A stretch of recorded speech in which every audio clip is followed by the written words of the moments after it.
நேர்கள் அனைவருக்கும் வணக்கம். இது உங்கள் அபிமான டைமண்ட் ஹோம் அப்ளையன்சஸ் வழங்கும் ருசிக்கலாம் வாங்க சீசன் 2 ஓணம் ஸ்பெஷல். ஸோ இன்னைக்கு ஓணம் ஸ்பெஷலை இன்னும் ஸ்பெஷல் ஆக்கிறதுக்காக நம்மளுடைய அம்மா வந்திருக்காங்க. அவங்க என்னெல்லாம் ரெசிபிஸ் கதைகள் சொல்ல போறாங்கன்னு பார்க்கலாம். வணக்கம்மா. வணக்கம்ப்பா. ஹாப்பி ஓணம். தேங்க்யூ. நேர்களுக்கும் ஓணம் அசம்சகள். இப்படி ஏதாவது பண்ண வேண்டியது, அப்புறம் நான் கலாய்க்கிறேன்னு சொல்ல வேண்டியது. இந்த அசம்சகல்ன்றது மெனக்கெட்டு மாட்டு போட்டது கேட்டு தெரிஞ்சுட்டு வந்து தெரிஞ்சுக்கோ. ஓகே. ஆமா, அவங்க எல்லாம் சூப்பரா செலிப்ரேட் பண்ணுவாங்கல்ல. நீ என்னடி சொல்லுவேன் அப்படின்னு சொல்லி கேட்டு அசம்சக்கல் சொல்லணுமா? அது அசம்சக்கலா ஏதோ ஒன்று உங்களுக்கு. ஸோ நேர்கள் எல்லாருக்கும் அசம்சக்கல், ஓணமோட அசம்சக்கல். Okay fine. ஸோ வந்துட்டு இன்னைக்கு என்ன ரெசிபி செஞ்சு கொடுக்க போறீங்கம்மா? இதுக்கும் நீ கேள்விப்படக்கூடாது. சக்கை வரட்டி, அதை வச்சு சக்கை பிரதமன் பண்ண போகிறோம். ஓகே. சக்கை அப்படின்னா எல்லாருக்கும் தெரிஞ்சது தான், பலாப்பழம். அது பிரதமன் அப்படின்னா பாயசம். இன்னொன்று வந்து ஓலன். சூப்பர். ஸோ ரெண்டுமே ஆத்தென்டிக் அவங்களுடைய ரெசிபி எடுத்திருக்கீங்க. ஸோ நம்ம செஞ்சுட்டு இன்னும் நிறைய பேசலாமா? கண்டிப்பாக.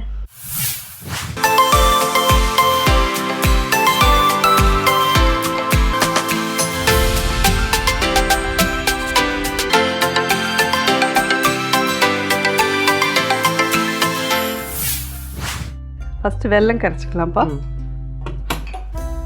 தண்ணி கொடுங்க. ஒரு பாயசம் 2 பாயசம் இல்லை, அவளதுல தான் சத்யாவில் வந்துட்டு 4 பாயசம் கிட்ட இருக்கும். அடப்பிரதமன் வேறு, அதுக்கப்புறமா வந்து பாலட பிரதமன் வேறு இருக்கும், அதுக்கப்புறம் வந்து இந்த சக்கை பாயசம் இருக்கும், பருப்பு பிரதமன் ஒன்று பண்ணுவா. ஓகே. இது தவிர பால் பாயசம் வேறு இருக்கும். ஓகே. இத்தனை பாயசமும் எப்படி செல்லும்னு நானே நினச்சிப்பேன். ஆனால் அந்த சாத்தியா பாக்தெல்லாம் நம்மளால எதுவுமே அதுலேருந்து ஒரு ஸ்பூனுக்கு மேலே சாப்பிட முடியாது. அவ்வளோ ஐட்டம்ஸ் இருக்கும். எப்படி தான் சமைக்கிறாளோ அவளா. சந்தியா என்ன பண்ணுவாங்க? எப்படி அதில் ஓரளவுக்கு முக்கால்வாசி பண்ணிவிடுவோம். 4-5 பாயசம்லாம் பண்ண மாட்டான். நிச்சயமாக 2 பாயசம் பண்ணிவிடுவோம். ஓகே. ஏன்னா அவள் எல்லோரும் இந்த மாதிரி வழக்கெல்லாம் வச்சு ஜோரா பூக்கோலெல்லாம் போட்டு நல்லா அழகா இந்த மாதிரி ஒயிட் சாரீலாம் கட்டிட்டு. சாரி பின்னாடி ஒன்று இருக்கு, நான் அப்புறமா வெல்லம் கொடுத்துருப்பா. இது கொண்டாடுறதுக்கான தாத்பரியமே என்னன்னு கேட்டேன்னா, மகாபலி சக்கரவர்த்தின்னு ஒரு ராஜா இருந்தார். அவர் யாருன்னு கேட்டேன்னா, பிரகலாதன் இருந்தார் இல்லையா, அவருடைய பேரன். அவருக்கு மகாவிஷ்ணு மேலே வந்து ரொம்ப பக்தி உண்டு, ரொம்ப ஒரு இது உண்டு. ஸோ ரொம்ப நன்னா ஆட்சி பண்ணிட்டு இருந்தார். நிறையா எல்லாரையும் ஒரே மாதிரி பாவித்து நடத்தினர். அவர் வந்து ஒரு ஸ்டேஜில் ரொம்ப மகாவிஷ்ணு மேலே பக்தியில் ஒரு பெரிய யாகம்லாம் பண்ண போகிறார்.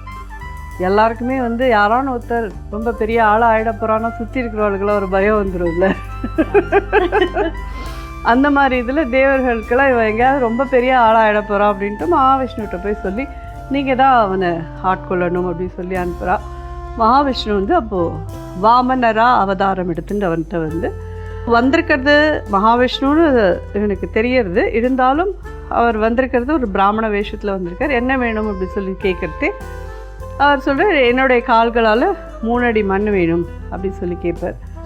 அப்போது இவர் கொடுக்குறேன்னு சொல்லிடுவார். ஆனால் அவள் குல குருவான சுக்ராச்சாரியார் வந்து கொடுக்காத, உன்னையும் சேர்த்து இது பண்ணுறதுக்கோசரம் வந்திருக்கார், நீ இதுவும் கொடுக்காத அப்படின்னு சொல்லுவார். மகாவிஷ்ணுவே கேட்குறதே நான் கொடுக்க முடியாதுன்னு சொல்ல முடியாது, நான் கொடுக்க தான் போகிறேன் அப்படின்னு சொல்லுவார். எப்பயுமே ஒருத்தருக்கு ஒன்று தானம் பண்ணுறோன்னா தண்ணி விட்டு தாரவாத்து கொடுக்கணும் இல்லையா. அந்த கிண்டியோட ஹோலில் போய் இவர் வண்டா போய் சுக்ராச்சாரியார் உட்காந்துப்பார். வாமனர் என்ன பண்ணுவார்னா தர்பை எடுத்து குத்திடுவார். அதில் தான் அவரோட ஒரு கண்ணு போயிடும். அதுக்கப்புறமா வந்து தாரவாத்து கொடுத்துருவார். பூமி டு ஆகாயம் 2 அடி அளந்துருவார். 3வது அடிக்கு இடம் எங்கே அப்படின்னு சொல்லி கேட்டதும் இவன் வந்து தன்னுடைய தலையே குனிஞ்சு கொடுப்பான். அதில் காலை வச்சு அவனை பாதாள லோகத்துக்கு அனுப்பிச்சிட்டு இந்த நாளை, அதாவது சிம்ம மாதம் அப்படின்னு சொன்னால் ஆவணி மாதத்தை வந்து சிம்ம மாதம்னு சொல்லுவாள். ஆவணி மாதம் திருவோண நட்சத்திரத்தன்னைக்கு தான் இது நிகழ்ந்தது. அதனால இந்த ஆவணி மாதம் திருவோண நட்சத்திரம், நீ பாதாள லோகத்துலேருந்து உன்னுடைய நாட்டுக்கு வந்து உன்னை சேர்ந்த மனுஷா எல்லாரையும் பார்த்து அவள் எல்லாருக்கும் உன்னுடைய ஆசீர்வாதம் கிடைக்கிற மாதிரி நான் அனுகிரகம் பண்ணுறேன். இது உன் நினைவாக வருஷா வருஷம் கொண்டாடப்படக்கூடிய ஒரு இதுவாக இருக்கும் இங்கே அப்படின்னு சொல்லுவாள். அவளுக்கு அது வந்து ஹார்வெஸ்ட் இதுவாகும். நம்ம எப்படி பொங்கல் சொல்கிறோமோ அது மாதிரி ஓணத்தை வந்து அவள் ஹார்வெஸ்ட் டேயாகவும் செலிப்ரேட் பண்ணுறாள். சூப்பர்மா. ஸோ எல்லாருக்கும் நிறைய பேருக்கு தெரிஞ்ச கதையாக இருந்தாலும் அது உண்மையிலேயே உங்கள் கிட்டேருந்து கேட்கும் போது ஒரு ரொம்ப நல்லா இருக்குது கேட்கறதுக்கு. ஸோ ஓலனுக்கு இந்த பக்கம் கொதிக்க விட்டுடலாம்ப்பா. சரிம்மா. பூஷ்ணிக்காய், வெள்ளை பூஷ்ணிக்காய் இது 1/2 கிலோ வாங்கிக்கோங்க. மஞ்சள் பூஷ்ணிக்காய் இது 1/4 கிலோ போடும். ரெண்டும் ஈக்குவலாக இருக்கக்கூடாது. வெள்ளை பூஷ்ணிக்காய் தான் நிறைய இருக்கும். தண்ணி கொடுத்துருங்க.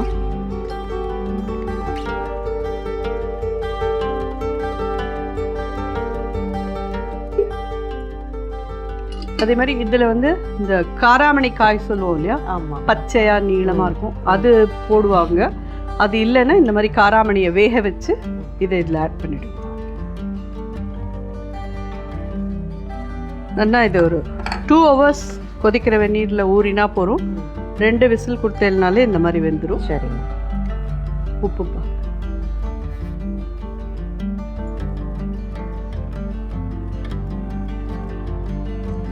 ஒரு 3/4 டீஸ்பூன் தான் போட்டிருக்கேன். இதெல்லாம் ரொம்ப உப்பு தாங்காது. இது நல்லா கொதிச்சு வேகட்டும். ஸோ சந்தியா உங்களுக்கு ஃபுல் ஓணம் ஸ்பெஷல்லாம் செஞ்சு கொடுத்து அசத்திருக்காங்களா? ஆனால் நீங்கள் சொல்லியிருக்கீங்க அவங்களுக்கு அந்த ஸ்டைல் ஆஃப் இதெல்லாம் வரும் நல்லா தான் அப்படின்னு. அதெல்லாம் அவன் சமைச்சிடுவோம். நம்ம சவுத் இண்டியன் இதில் வந்து பக்கா தஞ்சாவூர் சமையல்னால் அது அவளுக்கு அவ்வளோவா வராது. ஆனால் இப்போ கற்றுட்டா. இத்தனை வருஷம் 9 போகுது.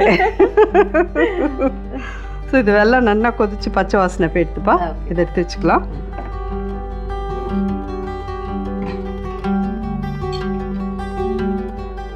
சக்கை வரட்டிப்பா. ஏன்னா இந்த சமயத்தில் வந்து நமக்கு பலாப்பழம் சீசன் கிடையாது.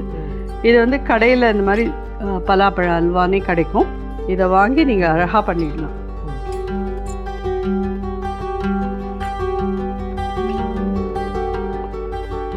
இது ஆனால் கலர்றது வந்து எவ்வளோ கஷ்டம் தெரியுமா? ஓகே. அவ்வளோ கஷ்டம். ஆனால் இதை எப்படி தான் அவள் பண்ணி வைக்கிறான்னு நானே நினச்சிப்பேன். இதில் இந்த வெல்லத்தை விட்டுறேன்.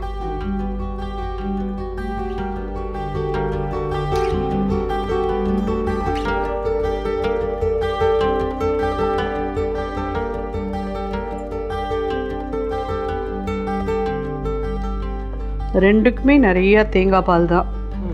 இதுலேயும் தேங்காய் பாலோட சேர்ந்து கொதிக்கணும். அதுக்கும் தேங்காய் பால் ரொம்ப டேஸ்டியான ஒரு இது. ஆனால் சொல்லட்டுமா, சந்தியாவுக்கு வந்து மாட்பொன் காடுவா தேங்காயெலாம் பிடிக்காது. அப்படியா? அதுதான் நிஜம். ஓ, நானே கேட்பேன், என்னடி தேங்காய் பிடிக்காது? அவியெல்லாம் அவள் சாப்பிடவே மாட்டான். அவங்கள ரொம்ப அதிகமாக செய்ய சொல்லி சாப்பிட்ற ரெசிபி என்னம்மா? எப்பயுமே ஹாத்தில் வந்து இதுனா போலியும் அவளுக்கு ஒன் ஆஃப் த ஒரு ஐட்டமாக இருக்கும்.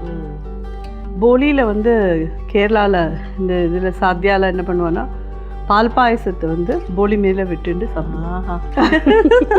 கேட்கும் போதே செமையாக இருக்கே. செமையாக இருக்குது. இந்த வெல்லம் நம்ம எவ்வளோ எடுத்துட்டோம்னா, நம்ம இப்போ எடுத்துட்டுருக்கிறது வந்து ஒரு 500 grams அப்படின்றது. ஒரு 300 grams கிட்ட வெல்லம் எடுத்துக்கோங்க. ஸோ இப்போ வந்து 2வது and 3வது தேங்காய் பால் தனியாக அங்கே எடுத்து வச்சுருக்கோம்ப்பா. ஓகே. அதை கொடுத்துருங்க. அதோடு சேர்ந்து இது கொதிக்கணும்.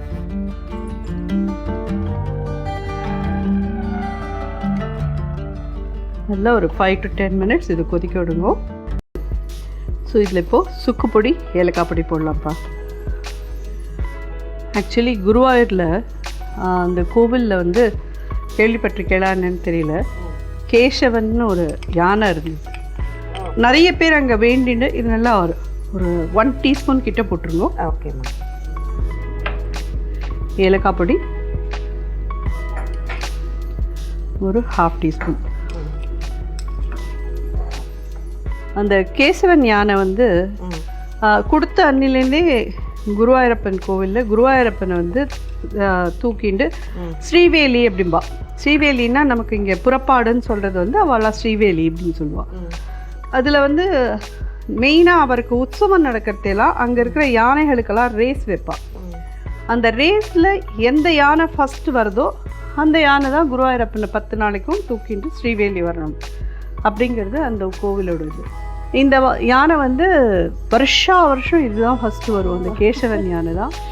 இதுதான் வந்து குருவாயூரப்பனை தூக்கிட்டு 10 நாளும் உற்சவம் போகும். இதில் ஒரு பெரிய அதிசயம் என்னென்னா ஏகாதேசி அப்படின்னு சொன்னால் அந்த யானை எதுவுமே சாப்பிடாதான். யானைக்கு எப்படி ஏகாதேசி தெரியும்? அது அந்த அளவுக்கு அது பக்தி சுவாமிகிட்ட. அது யானையாக இருந்தால் என்ன, புழுவாக இருந்தால் என்ன, மனுஷனாக இருந்தால் என்ன, நமக்கு சுவாமிகிட்ட. இதை கேள்விப்பட்டது நானே அசந்து போயிட்டேன். யானைக்கு எப்படி தெரியும் ஏகாதேசி அப்படின்னு? ஏகாதேசி அன்னைக்கு அந்த கேசவன் யானை சாப்பிடாதான், ஆகாரமே எடுத்துக்காதான். தேங்காய் பால் கொடுத்துருங்கப்பா ஃபஸ்ட்டு பால். அது டைரக்ட் கடவுளுடைய ஆசீர்வாதத்தில் தான். அதில் என்னாச்சு, அதுக்கு நல்ல ஒரு கிட்டத்தட்ட அது ஒரு 50 வருஷம் போல் இருந்துதான். ரொம்ப வயசான அப்புறமா என்ன பண்ணால் திருப்பி ஒரு வாட்டி ரேஸ் வைக்கிறதே இது செகண்டாக வந்துட்டோம். ஸோ அந்த வருஷம் எந்த யானை ஃபஸ்ட்டு வந்ததோ அந்த யானை தான் குருவாயூரப்பனை தூக்கணுன்ட்டு இவா எல்லாம் ஏற்பாடு பண்ணிட்டு இருக்கிறதே. இதை எங்கேயோ 35 கிலோமீட்டர் தள்ளி கொண்டே கட்டியிருக்கா. இருந்தாலும் சங்கிலியை அறுத்துட்டு அங்கேருந்து ஓடி வந்துருத்தோம். வந்து குருவாயூரப்பனை ஏற்றுறதே தான் முதுக காமிக்கிறது தான், மேலே ஏற்றுன்னு. ஸோ இது விடவே மாட்டேங்கிறதுன்னு சொல்லிவிட்டு கோவிலில் அவள் என்ன பண்ணியிருக்கா, தேவ பிரஷ்னம் பண்ணி பார்த்துருக்கா. அப்போது அந்த பிரஷ்னத்தில் சொல்லியிருந்திருக்கா, இந்த கேசவன் யானை உயிரோடு இருக்கிற வரைக்கும் அதுதான் குருவாயூரப்பனை எப்பயும் ஸ்ரீவேலிக்கு எடுத்துன்னு போகணும். சூப்பர்லவா. அது செத்து போனதும் அதே மாதிரி குருவாயூரப்பனோட அந்த உற்சவத்தும் போது தான் ஏகாதேசி வேறு. அது அன்றைக்கி கோவிலுக்கு வந்துட்டு சுவாமி அது அப்படியே தள்ளாடுறதான், சுவாமியை தூக்கிட்டு நடந்து வரச்சே. எங்கேயாவது கோவிலுக்குள்ளே ஏதாவது ஆகிடுமோ என்னவோ எல்லோரும் பயந்தாலாம். இருந்தாலும் சுவாமியை குருவாயூரப்பனை இறக்கி வச்சுட்டு குருவாயூரப்பனுக்கு ஒரு பெரிய நமஸ்காரத்தை பண்ணிவிட்டு மெதுவாக தள்ளாடி தள்ளாடி தள்ளாடி கோவிலை விட்டு வெளியில் போய் அதோட இடத்துக்கு போயிட்டு அது குருவாயூரப்பனுக்கு நமஸ்காரம் பண்ணுற மாதிரியே அது பிராணம் விட்டுட்டோம். என்ன இன்னைக்கும் அதோட மதிப்பாக குருவாயூரப்பன் கோவிலில் போனேன்னா அந்த கேசவன் யானையோட தந்தம் 2ம் வச்சு கேசவன் யானைக்குன்னு ஒரு பெரிய, அதை எங்கே புதைச்சிருக்காளோ அந்த இடத்துல அந்த யானை மாதிரியே ஒரு பெரிய உருவம் பண்ணி வச்சுருக்கா. ஒரு யானைக்கு இவ்வளோ இதுவா அப்படின்ற மாதிரி. யானை வந்து சொல்லலாம் எல்லாரும், ஆனால் இப்படி ஒரு யானையை நான் இப்போதான் ஃபர்ஸ்ட் டைம் நான் கேள்விப்பட்டேன். நானும் ஒரு வருஷம் ஓணம் கதை என்னென்னவோ கேட்டிருக்கேன். இது உண்மையிலே மறக்கவே முடியாது. ஸோ இது பாயசம் ரெடி ஆகிடுதுப்பா. தேங்காய் பால் விட்டப்புறம் ரொம்ப நாளைக்கு கொதிக்க வேண்டாம். பாயசம் தயார்.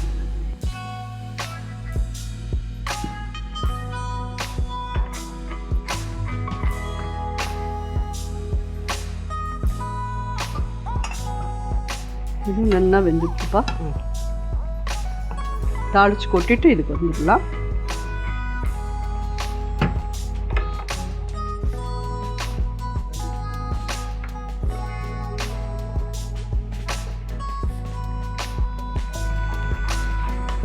முந்திரி பருப்பு, தேங்காய்,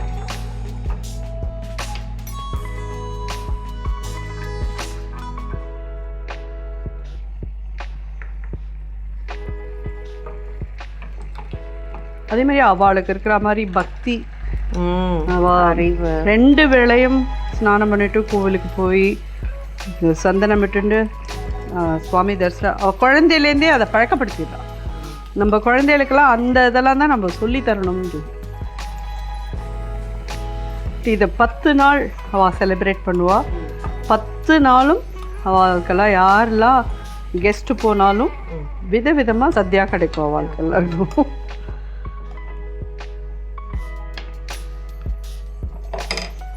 இது என்ன பொரிஞ்சுட்டுப்பா.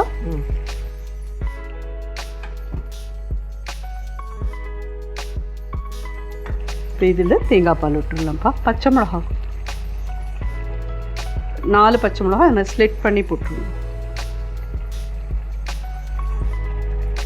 ஸோ இதில் ஃபுல் காரமே இந்த பச்சை மிளகா அவ்வளோதான். இது வந்து கொஞ்சம் பிளாண்டாக தான் இருக்கும், ஆனால் தேங்காய் பால் வாசனையோடு இருக்கும். ஓகே, தேங்காய் பால்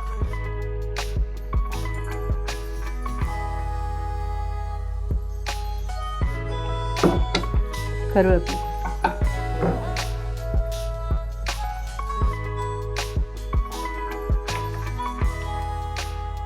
நல்ல காரம் வேணும் உங்களுக்கு இதில் போயின்னா நீங்கள் கறிகாய் வேக போடுறச்சே பச்சை மிளகாய் போட்டுருங்க. நமக்கெல்லாம் இந்த மாதிரி நல்ல ஒரு இதுவாக இருந்தால் பிடிக்கும். பச்சையாக தேங்காய் எண்ணெய்,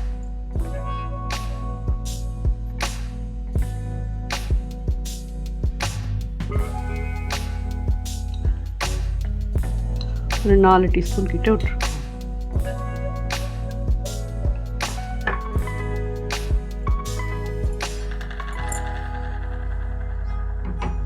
ஸோ இப்படி தேங்காய் எண்ணெய் இப்படி மேலே முதக்கிறது தெரியறதா எப்படி இருக்கணும் போலன்னா.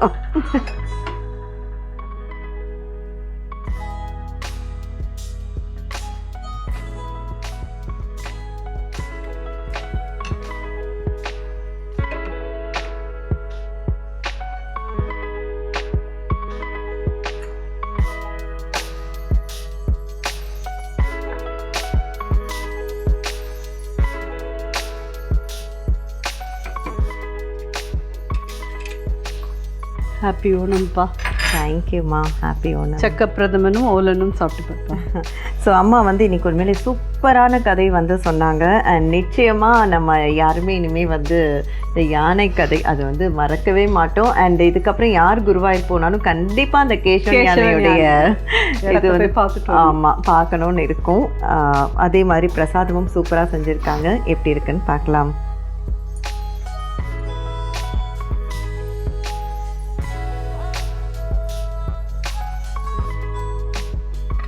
வேற லெவல். அவ்வளோ சூப்பராக இருக்கு. ரொம்ப சூப்பராக இருக்குமா. அவ்வளோ க்ரீமியாக செமையாக இருக்கு. ஸோ இப்போ ஒரிஜினல் பழம் கிடைக்கிற நேரத்தில் அப்படியே அதை போட்டுடலாம். அப்படியே நீங்கள் வந்து நல்லா வதக்கிட்டு அதாவது துண்ட துண்டமாக இது பண்ணி அதை நல்லா எண்ணெயை விட்டு வதக்கிடுங்க. அப்புறம் மிக்சியில் போட்டு அரைச்சிட்டு அதுக்கப்புறம் நீங்கள் வெள்ளத்தோடு சேர்த்து கொதிக்க விட்டு பண்ணினா நல்லாயிருக்கும். சூப்பராக இருக்குமா.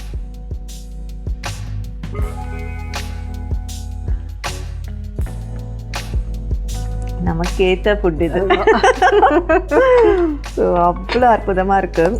அது நான் கூட தாளிக்க போகிறீங்கன்னு நினச்சேன். அப்படியே ஊற்றினது அது அதுக்கு நல்லாவே அதனுடைய எனக்கு தேங்காய் எண்ணெய் ரொம்ப ரொம்ப பிடிக்கும். ஸோ இன்னைக்கு வந்து சூப்பரான சமையல்மா. அண்ட் கதையும் எக்ஸ்ட்ரானரி கதைகள். பட் இந்த டைமில் நம்ம வந்து சந்தியா அவங்கள பற்றி நிறைய பேசிட்டோம். ஆனால் சௌமியா தான் உங்களுக்கு இந்த ஒயிட் சாரி கொடுத்ததுன்றது அவங்களுக்கு பதிவு பண்ணிட்டு நீங்கள் கூட ஒரு டைலாக் விட்டீங்களே, என்னது அம்மா ஓணம் ஷூட்டிங்க்கு போகிறா ஆனால் அம்மா கட்டிட்டு இருக்க படம் எந்த. ஸோ அதனால வந்து நம்ம வந்து சௌமியாக்கும் தேங்க் பண்ணிட்டு எபிசோட க்ளோஸ் பண்ணிடலாம். ஓகே விவர்ஸ், இந்த ஓணம் நீங்கள் எல்லாருமே என்ஜாய் பண்ணியிருப்பீங்கன்னு நினைக்கிறோம். இதே மாதிரி இன்னொரு ஒரு ஸ்பெஷலான எபிசோட உங்கள் எல்லோரையும் சந்திக்கிறோம். அனைவருக்கும் இனிய ஓணம் நல்வாழ்த்துக்கள். நன்றி, வணக்கம்.